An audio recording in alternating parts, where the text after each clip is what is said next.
Hey there, hiker friends. Welcome to Hike Life. I'm Matt O, and that's my dog Pika. It's starting to rain out here, and she's going a little freaky. She's, I don't know, a little crazy. Smart dog, loves to hike, but some things drive her crazy, and rain's one of them. So she's probably gonna bark in the background. Hey, so my last video was on trekking poles and why I love them so much, and I was going to make this like a two-part series on trekking poles, but I think it's going to have to be 3, maybe 4. I don't know. I'm going to try to keep it to 3 because I like to keep my videos at about 10 minutes, around 10 minutes, so I'm going to have to split it up more than I thought. Today's going to be about your basic trekking pole and how to set it up for yourself. And then the next video is going to be about how to use it on trail. So, your basic trekking pole, back up there, Pika. Your basic trekking pole, when it comes in the store, usually comes in pairs. Sometimes they come in singles, but they usually come in pairs. They come in a little package about this long. It's about not quite 3 feet. So I got my pair. This one's just stretched out. And this pair was about 20 bucks. You shouldn't have to spend more than $20 to $30 to get a pair of trekking poles just to test it out and see if you like it. You can spend up to $300 or probably even more on trekking poles, but if you're just starting out, don't do that. Go get yourself a $20 to $30 pair. It's going to work just fine for you, and you'll be able to figure out whether you like it or not. So your basic trekking pole has got several different parts. It's got a handle. This one's made out of cork and plastic. I personally like the cork handles. It's got this little, I don't know what you call this part, but it's the top end of it. This part is nice and flat. You put your palm on it. Some of them are different shapes. I like this. It's got this strap, your wrist strap. You got your long, the shank part of your trekking pole, and most of them either fold up like a tent pole, or some of them will have like righty tighty lefty loosey style, where you tighten up by screwing it this way, and then when you want to loosen up, you unscrew it this way. This one has little fold over clamps, so it folds into itself like this, and then when you get it to where you want it, you fold this clamp over, and this thing helps you tighten it down real nice. So that, you got that, and then the very end of it usually has this little basket. Looks kind of like a skier's basket, and it helps keep if you're in muddy or boggy terrain, it helps keep, or even some snow, it'll help it keep it from sinking way down. And most of them are removable. You can usually screw them off and screw them back on like this one, and then they all have some sort of metal tip that keeps it from wearing out real fast. This one was kind of square, now it's rounded off just from use.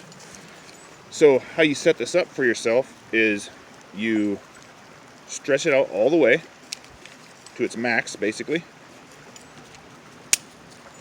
Oops. Both ends you stretch out to the max at both joints, and you keep it open. You don't lock it down yet.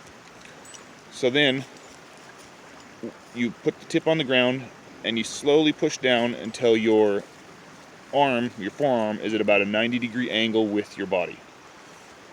So you should be, that's where you need to start out with, until you get more comfortable with it and decide you want it in a different spot. If you're first starting, that's where you need to start out, 90-degree angle, and then you can adjust from there after you've been using them for a while. So what I do is I get my new pair of trekking poles, I get down to the 90-degree, and that's actually, I've kept it at 90 degrees for me. That's been comfortable. I get it down to the 90-degree, and then where I find that it lands, for me, I take a Sharpie. Can you see that? This little line right here, it's kind of wore out, but I don't know what the heck that was, some sort of weird noise. Anyway, I put a little Sharpie mark all the way around it, so on both joints, and I use silver because this is a black and it showed up real nice. And that way when I unclaps my trekking pole to take it out of the trunk or from my backpack, I unclaps it, and then I can just slide it right there to that mark, and then I clamp it down,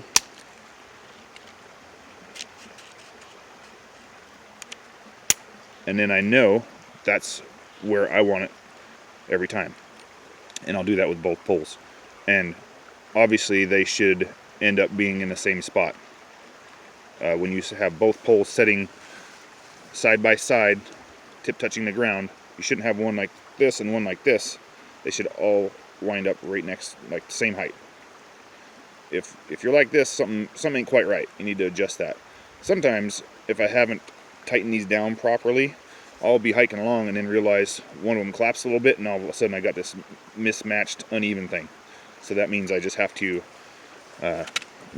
take this part, open it up, and on this particular pair, I'll just tighten this just a hair, maybe a quarter turn, and then I'll snap it back over, and then I'll know it's going to be in place and it won't collapse on me.